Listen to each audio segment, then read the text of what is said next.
Did you go through when I had my little ones? I went through that period of time, especially with my first Bellatrix, where having kind of given up what was quite a full-on career in order to have her, I definitely went through this slight identity crisis, trying to work out who I was and what I was all about, and obviously wanting to be the best possible version of a mum, but at the same time having loved a career and then not sort of doing that anymore because the two didn't go together.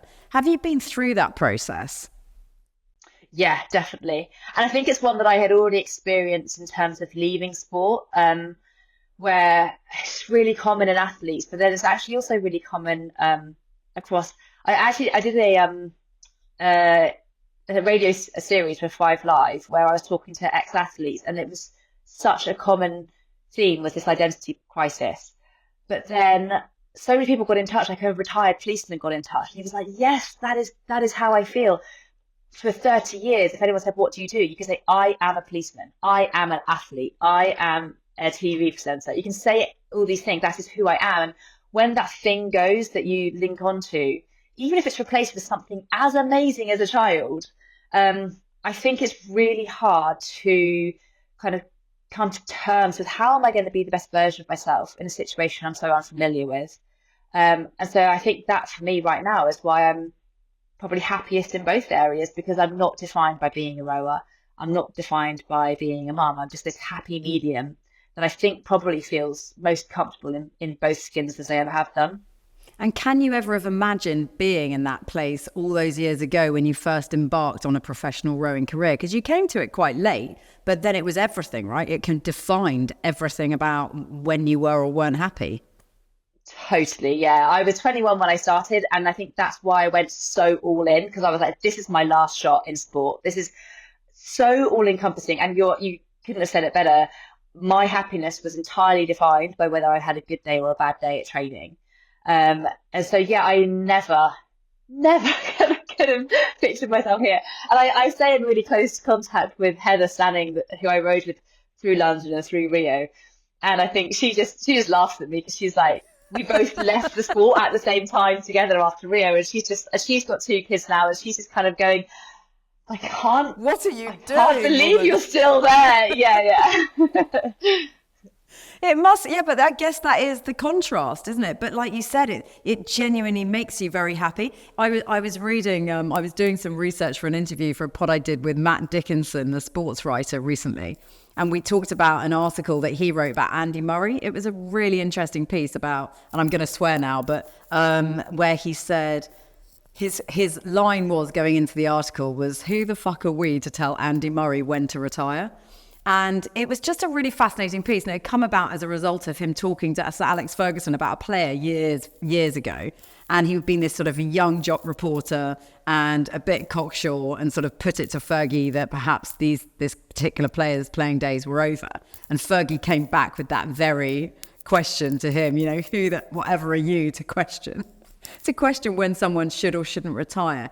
And I guess that at the hub of it was that the athlete loves what they do. So as long as they continue to love what they do, who is anyone to say that they shouldn't continue doing it? And I was wondering as well about what it would mean or wouldn't mean to even medal in Paris, because you've obviously medaled twice before, gold medals twice before, and then came fourth in Tokyo. But you've talked about how actually that achievement was as great as anything because of the complexities of everything around it. So, I mean, do you have to medal in Paris for it to be a success for you? I want to walk away with a medal. Yeah, yeah. I feel like it's I still, even on reflection, I still very much still feel that way about Tokyo. Other people's disappointment in fourth was my elation at getting there, at fighting the fight to get there. A year after having my twins, and I just I just think that was as much of a victory. But this time around, those things aren't true. I am much more of an athlete in the pure sense of kind of this being what I'm focused on. And so, yeah, I think that going to the games and looking to get on the podium, I think that that's very much a driving factor of me coming back. And in terms of like the story and the journey that you've been on, we talked a little bit about the fact that you didn't come to this till far, far later. You know, most athletes have sort of started their career and what they might end up doing at sort of, 7, 8, 9, 10, whatever it may be, but very young. I mean, Ben definitely was on a boat racing in competitions from the age of 11 onwards. So always sort of had this this background in what he was doing. That didn't really happen for you. So I think also it shines a light on what's possible for people if they're still super determined and conscientious a bit later on in the story as Yeah, opposed to right definitely. at the beginning.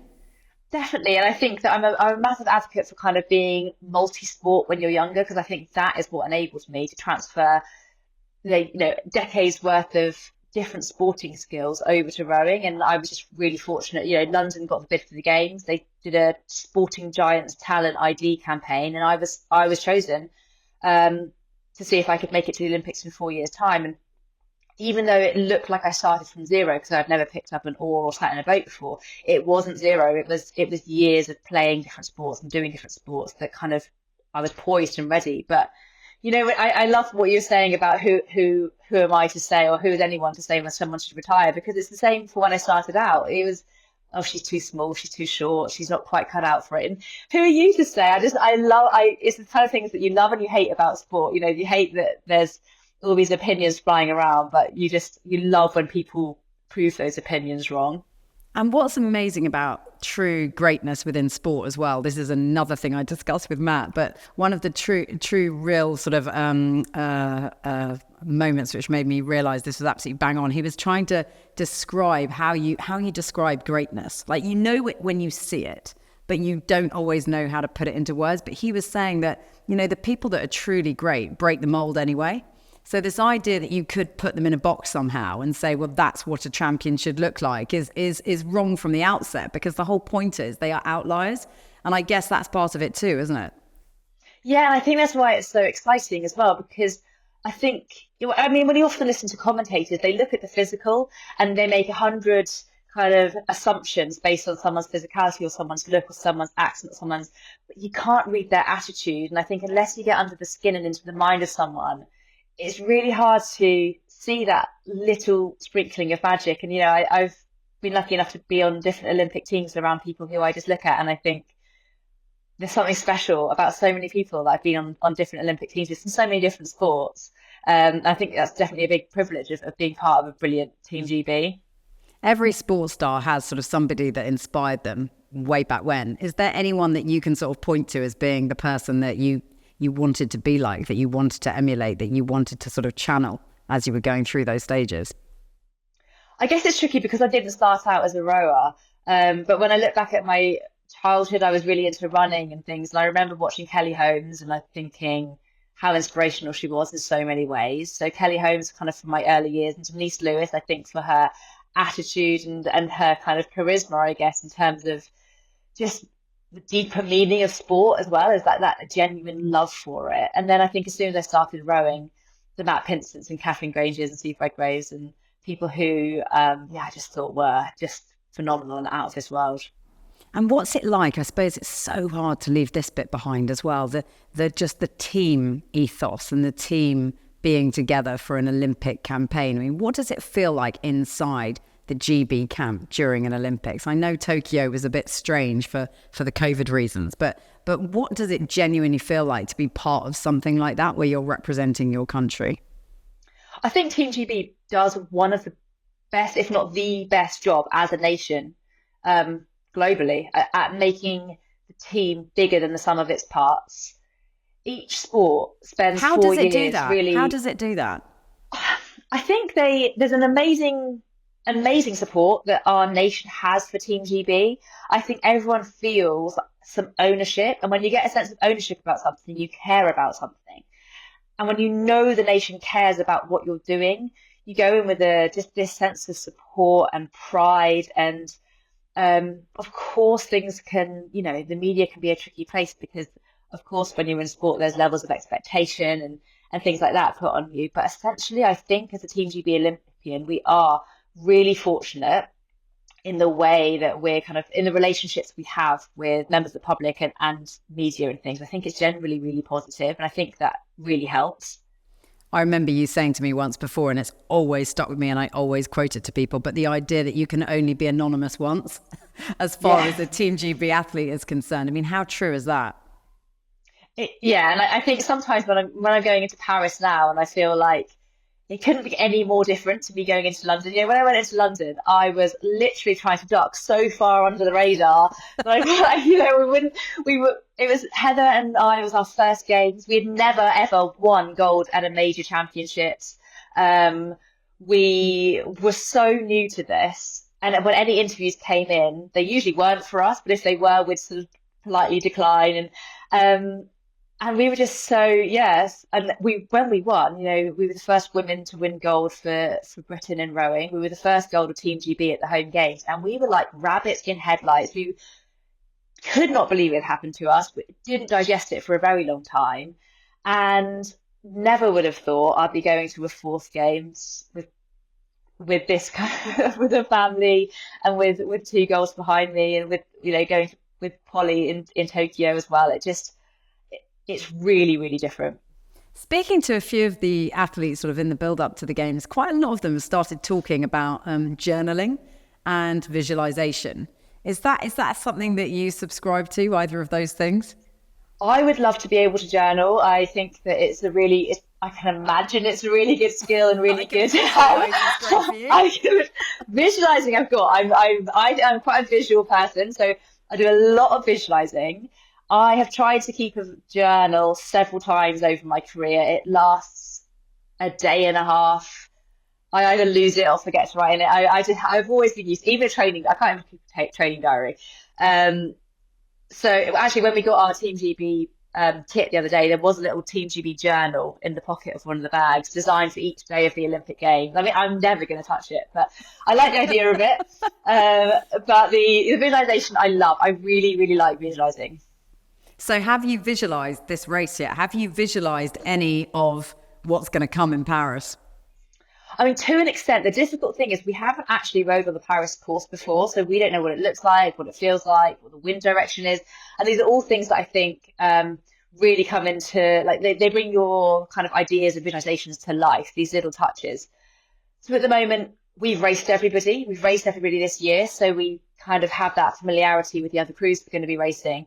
But there are moments that I picture and how I want to feel on the start line and how I want to feel halfway through the race and things. But I think probably that will probably come and be put more into context when we get out to Paris and start training. Okay, so just humor me for a moment. You're on the start line. What's going on around you? What is the sense of the occasion and what, looking around, what are you seeing? So the Olympics is really different because when you get pulled onto the start line at the Olympic Games, you get called on, and normally a race at a World Championships, Europeans, World Cup, you're sat there for 5 minutes, and it's the longest 5 minutes of your life because you've got nothing to do. You're held in place, and so your warm-up's done.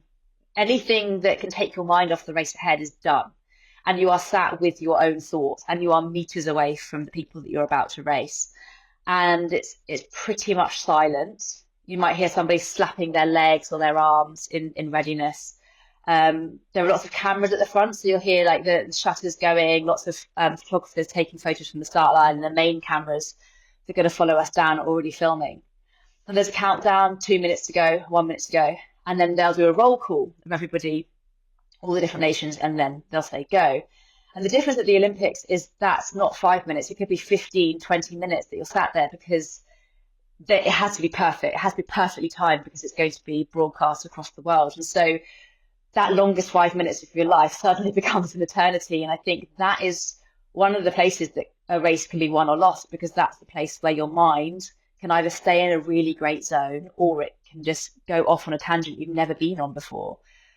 So I think that preparing for that start line is probably, even though you've got an intense 6 minutes race ahead of you, is probably the most crucial time to prepare for. So how do you keep yourself sane during that time? Do you have any sort of techniques that you employ to keep yourself measured and calm? Or is that how you want to feel? Or do you want to feel the sort of anticipation of the thing? I think there's definitely a sense of allowing my body to go with what it's feeling. And I think that anticipation, adrenaline, even anxiety to a sense can bring the very best out of you. It's supposed to be a high pressure environment. And sometimes your body can really produce that adrenaline and do amazing things. You don't want to be sort of too calm and sluggish out the start, but you don't want to go too far down that road. So I think keeping myself present and being aware of little things like the feel of my oar in my hands and the feeling of my feet in the shoes of the boat, and just I guess doing anything that keeps me grounded and present in the moment. And then where do you want to be in an ideal world, other than right out front, over the course of the race? It's really tricky because we are racing crews that have had really good sprint finishes, and so we're in a bit of a situation when even if you are right in front, people have pulled back almost impossible margins in the last kind of sprint of the race. And so I think for us, it's more about um, keeping a good rhythm and keeping really internal, almost thinking this is a time trial. It doesn't matter what everybody else is doing, because there will be crews who go out hard, but it's knowing whether that's too hard or not. And, I think we just have to keep this sense of all we can do is get down the track as fast as we can. So you race your own race. I often think that that's not dissimilar to golf. You race your own race. You don't react to what's going on around you. We will react in a way, but I think there's only so much you can do. There's only so much other crews can do. If they're going to go off, and if they're going to be 2 seconds up on us at halfway, then they're either having the race of their lives, and actually how to react to that. We would try to react, of course, or we're going to see them in about a minute's time, and they'll have died of death. I think you have to really, if you get down the track as fast as it is humanly possible for you to go, then you're probably going to get the best result that you can get. And we've talked before about Heather and your brilliant relationship with her on and off the boat. What is this group of girls like to work with, and how do you respond to one another? It's so different working in a four to a pair. So yeah, with Heather and with Polly, who I've been in pairs with before, it was just, I guess the working relationship is much more simple. You've got two of you, the communication is direct. I've always been really, really lucky that we just have never fallen out. We just don't argue. It's great.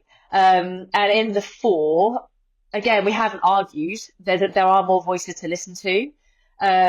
But I think that's really good. I think it's really important that no matter what people's experience are, their voice is as valid as anybody else. I don't care if I've been to 4 Olympics. My voice is no more important than anybody else in the boat. So we've got 2 people who will be their first Olympics, one who went to Tokyo, and then me as well. So it's a really nice mix of age, of experience, and I think that it definitely brings unknowns, but I think unknowns are exciting. And we talked about it right at the beginning, but I want to take you back there for sort of the last moments of this pod. What would it mean to win? What would it mean? We talk about medaling, but what would it mean to win gold again in front of Steve and the kids? The kids are a little older now. This will really resonate with them now. What would it mean to actually do that, given everything that has taken you to this place? I mean, talking about winning is kind of like it's a hard place to go, especially we've got some hard miles out here on camp, and putting myself in terms of getting that top spot at the finish is it almost feels like it would be too perfect an ending. You just think stuff like that is just what dreams are made of, and I mean, I guess of course I'm going to dream, but I think that to see the kids on that finish line, they genuinely won't care how I do. They'll just want to give their mum a hug, and I think that just kind of frees up everything that's about to happen. Oh, you think that? Bellatrix is so harsh on Ben. If he comes home from a race and he hasn't won, he's in a world of trouble. What was the point of that, Daddy? Sometimes I'm going to go too easy on you. Yeah, sometimes I don't even know if they know what's going on. They're just like, some boats, some racing. It would be, as you rightly say, a fairy tale ending. But I have to ask you, is it going to be the end? I have learnt to never say never, but I don't have any intentions. I don't have any intentions of carrying on. And I think I'm looking, every time I've come to the up to an Olympics, there's always been something in me, even if I haven't realised at the time, there's always been something in me that hasn't felt complete. And I do really feel that now. Like I am getting to this point where I'm like, this will be the last training camp I'm on. This will be the last time I do this session, and I feel that natural ending coming much more than I ever have done. Yeah, well, let's ask Steve in a few months' time, eh? Helen, thanks so much. It's always lovely to speak to you. I'm so rooting for you. I so hope this goes the fairy tale ending way. Thank you so much. Join us for the Performance People podcast every week for the highs, lows, lessons and stories from people like this lot. Michael Johnson. Some days what I would see is a person who is a shell of what I used to be. Eddie Hearn. We don't operate in a business that's dangerous, but we just operate in one where you've got to sleep with one eye open. Mo Farah. It couldn't get any harder than what I've gone through, and at that point I just kind of just went for it. Paula Radcliffe. You can only control yourself. Susie Wolf. And Toto did once liken me to a donkey. Every Tuesday, wherever you get your podcasts.